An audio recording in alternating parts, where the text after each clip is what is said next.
to show respect and give respect to anybody who's willing to do the same to me. And that's how our system should work, and that's how people should treat each other. That's the way I was raised here in Livingston County, was to treat people with respect, and they'll treat you with respect. But if they don't treat you with respect, are you to bow down and let them walk over you? No, I don't think so. I work well with all the law enforcement officers who are willing to give me a chance and give me the respect that any state's attorney should have. And in turn, I'm willing to give them the respect that any law enforcement officer should have.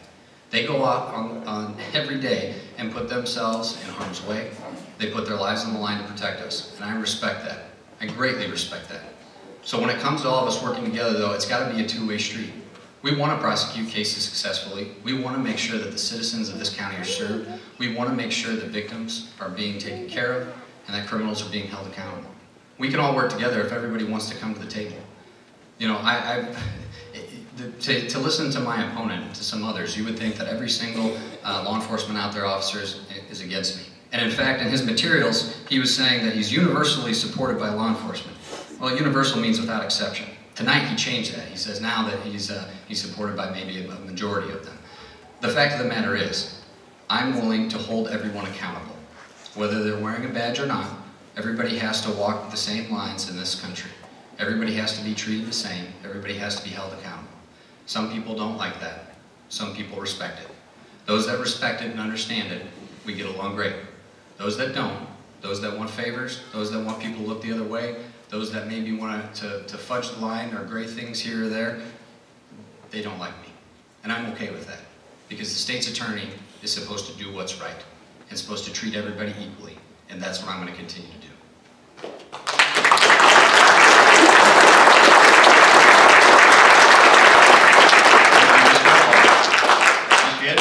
Opportunity to respond to the same question. If elected, how do you plan on working with all members of the criminal justice system, such as the police, defense attorneys, and judges, to promote mutual respect in Livingston County?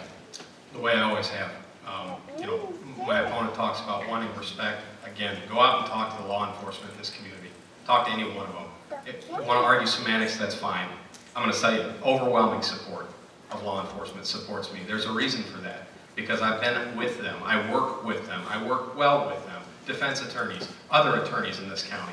You know, you can sit here and talk about, well, you know, my opponent, and I believe one of the more animated individuals, talked about a good old boy network, this contrived conspiracy theory that everybody is out to get my opponent, that he's just doing the right thing, he's taking on the tough issues. That's just an excuse for fighting with everybody. That's what's happening. Don't kid yourself. No one's picking fights with the state's attorney's office. He's picking fights with everyone and explains, you know, he's standing up for people. To what end? What have we accomplished with all this fighting? This mutual respect. We've accomplished nothing. We're sitting here spinning our wheels, and you want to talk about respect and that he does have this respect. Tell me who. Give me someone. Give me an example. Tell me one police officer that's walked in a parade with you, that's knocked on doors, that's gone out and said, hey, this is my guy. Tell me one lawyer in this community who's done that. He can't do it because there is no respect there.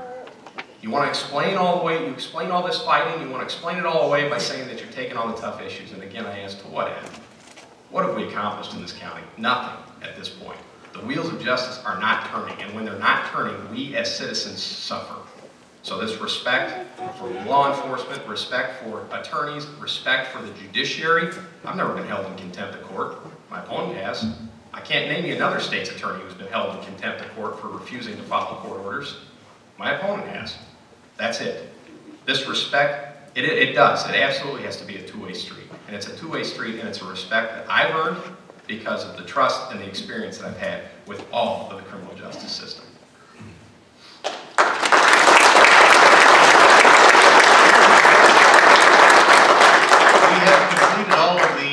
Questions prepared by the committee, but we are going to move on to questions prepared by you, the guests here this evening. And the first one will go to Mr. Yednock as we've been rotating. And the question is, what is the role of the state's attorney in relationship to the county board? The role of the state's attorney is to represent the county board. As state's attorney, you are legal counsel for the county board. This is something that's very important. You're to advise the county board on all issues, legal issues ultimately, and that's your job. Your job is not to sit there and say what they should and shouldn't do, but ultimately what they can and can't do. That's the job of the state's attorney when it comes to the county board. It's also, they're going to seek advice from time to time. They will come to the office. It's something that I have an excellent working relationship with the Ford County Board. Individuals there, I have an open door policy for the county board. They can come, they can seek the advice before they go out on their own and start ultimately acting on their own and potentially causing problems for this county. But that's what the state's attorney's position, and that's what he's supposed to be doing with the county board. Mr. Uphoff, same question. What is the role of the state's attorney in relation to the county board? Well, the role of the state's attorney is to serve as legal counsel for the county board. There are a lot of issues that the county board has to deal with, and they oftentimes need legal advice. Our county board members are great citizens from our community who are willing to step up and take on that role. You don't make a living being a county board member. You do it because you want to try to help the community where you live. And oftentimes that means that you're not a legal scholar, or you may not have a lot of experience with certain issues that come up, and so you need somebody to help provide some advice. The state's attorney should be there to help provide that advice. There's a lot of times where they need documents prepared, resolutions prepared. You need to have a state's attorney who can prepare those things for you. Somebody who's accessible and can be reached. Most of the county board members here in Livingston County have my personal cell phone. All of them know they can get a hold of me almost any time.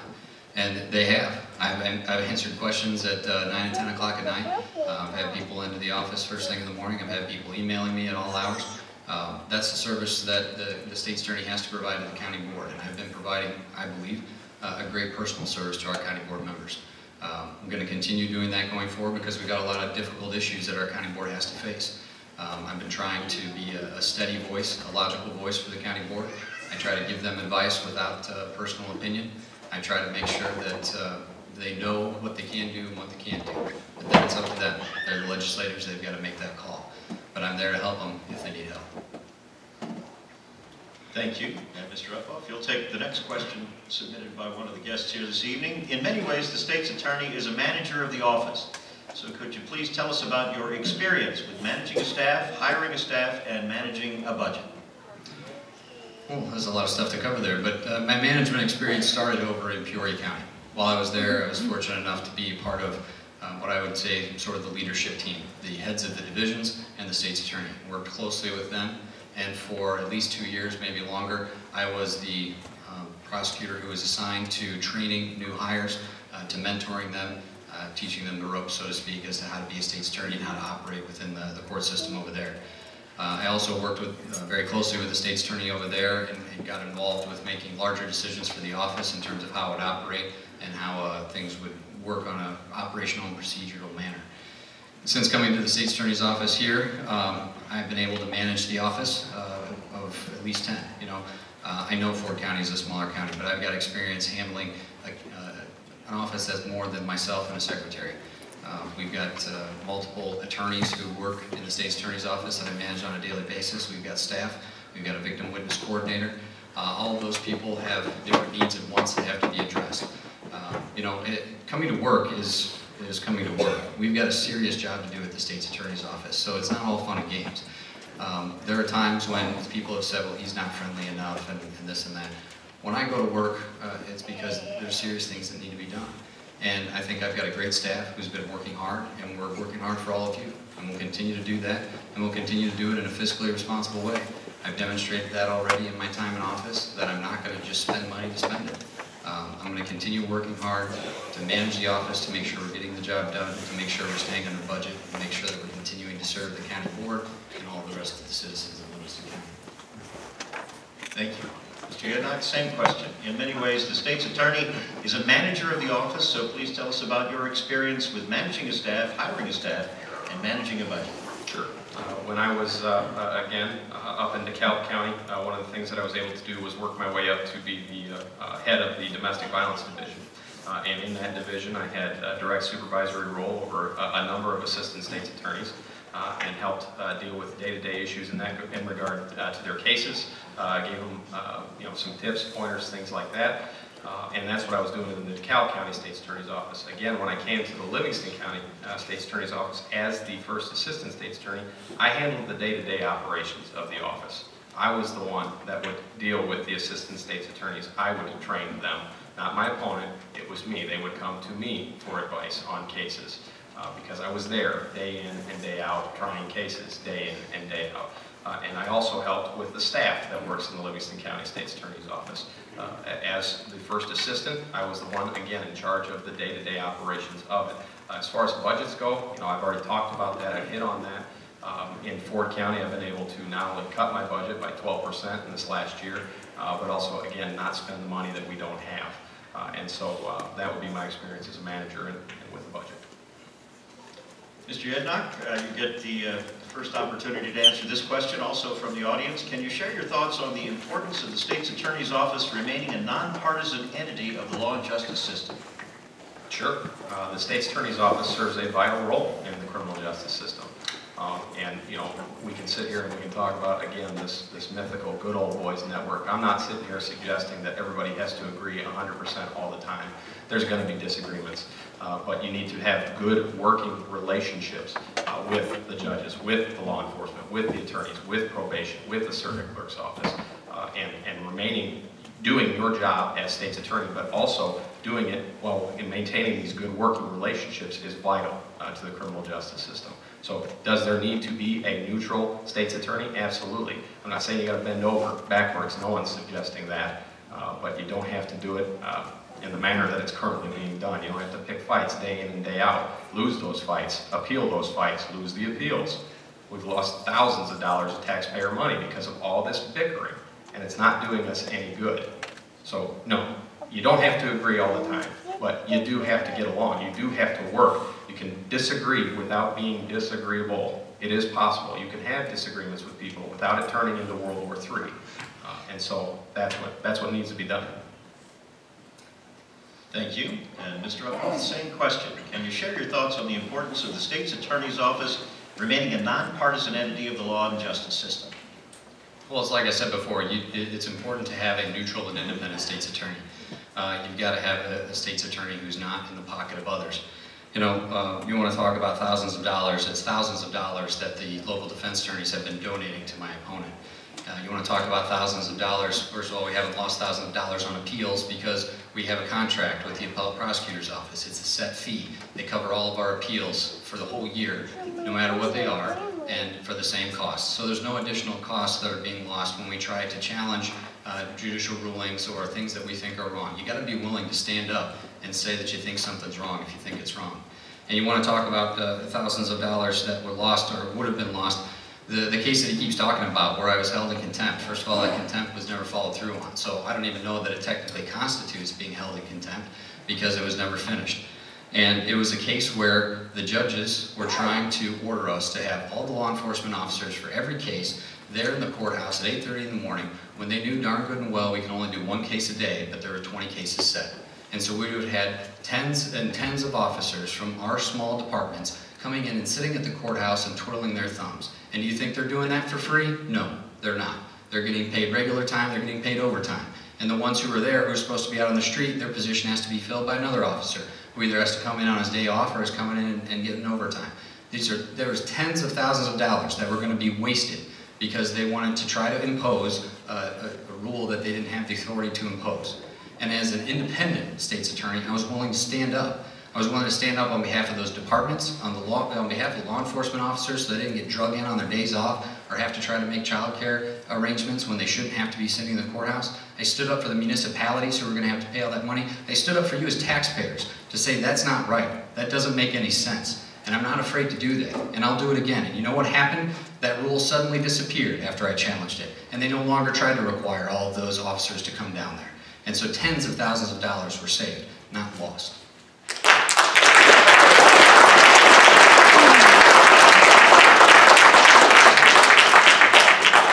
Well, I would like to thank the candidates for being cognizant of the time restraints set by the committee, and we are ready at this time to move to closing statements. And based on the rules that were established, Mr. Seth Uphoff gets the first opportunity to make his closing. As your state's attorney, I've strived to serve you with character, courage, and commitment. The character to do what's right, even if it's not popular.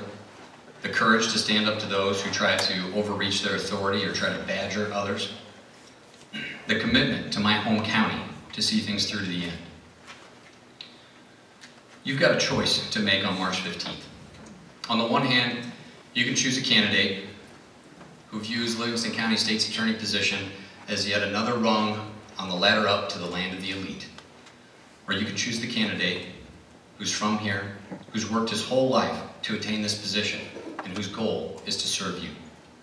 I'm Seth Uphoff. I'm your Livingston County State's Attorney.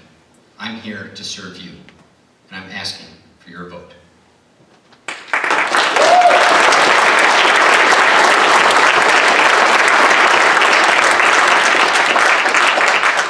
Mr. Yednock, this is your opportunity to give your closing statement. Thank you. If I've appeared frustrated tonight, ladies and gentlemen, it's because I am. I truly am. I don't want to do this job because I like the idea of being state's attorney. I don't want to do this job because I like the power of state's attorney. I know how much this means to me. I know how much I want to do this job, and I know how good I am at this job. You know, I've thought a lot, I prayed a lot about what I'm going to tell you people tonight, what I was going to say to you tonight. And I don't know, how I'd respond to the criticisms, how I'd respond to things like that, and I don't know if I've done a good enough job, but I know this. My opponent wants to come at us with courage, character, commitment. That's fine. That's neat. But we have a serious problem. We have serious problems in this community, and they deserve and need serious answers. And sticking your chest out, I know this, sticking your chest out and fighting with everyone about everything, that's not going to solve those problems. As your next state's attorney, I will do everything in my power. I will work for the best possible outcome on every case that comes across my desk. It comes down to a very simple point. You can either have a politician or you can have a prosecutor. Criminals should pay for crime, not the taxpayers. My name is Randy Yednock, and I'm your next Livingston County State's Attorney.